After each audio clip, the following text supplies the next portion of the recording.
Cabo de Cruz solicitou as axudas de 550 euros para os mariscadores. A confraría acolleuse a un cese de actividade pola falta de recurso e os únicos ingresos dos profesionais serán estas axudas. O marisqueo está a vivir unha época de parón na ría de Arousa. Moitas confrarías acolleronse neste inicio de ano a un cese de actividade, como é o caso de Cabo de Cruz.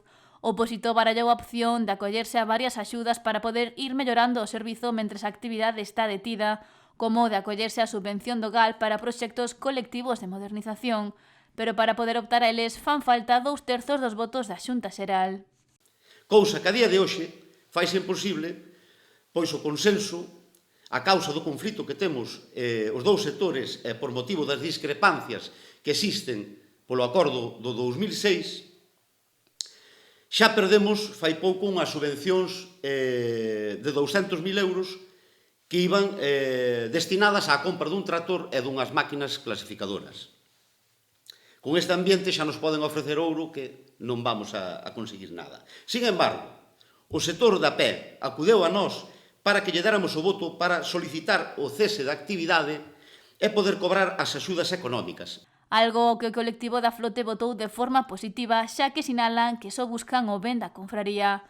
Os profesionais tanto da PE como da flote poderán recibir axudas de 550 euros destinadas a sufragar os gastos da Seguridade Social de outubro e novembro do 2023. As axudas veñen destinadas para cada mariscador da PE e para cada tripulante de marisqueo a flota.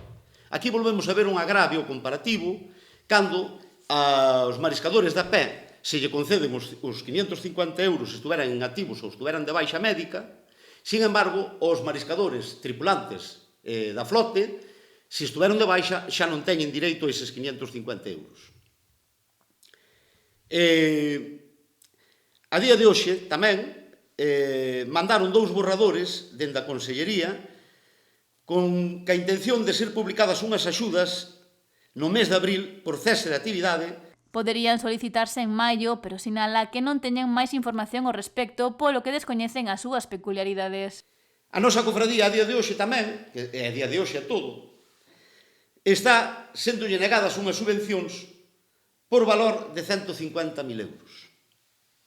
Nos a mandar recursos e dende a Consellería calan, deixando a 400 familias cu cuo ao aire. E, a día de hoxe, tampouco sabemos por que non las nega. Subvención que se ia destinar á contratación de persoal de vixilancia e asistencia técnica. Ao non contar con ela, a confraría terá que prescindir de parte dos seus traballadores ou da súa totalidade, xa que ao haber cese de actividade non hai ingresos. Nós agora mesmo estamos en quebra técnica. A cofradía do Cabo de Cruz está en quebra técnica. Estábamos esperando para esas axudas e non nos contestan. O que faríamos con elas sería manter os postos de traballo da cofradía, dos todos empregados e máis dos vixiantes. E claro, máis, a vixilancia é moi importante. E non se facería o ERTE tampouco. E non se facería un ERTE. Porque denegáronnolas, se non las negan definitivamente, temos que facer un ERTE.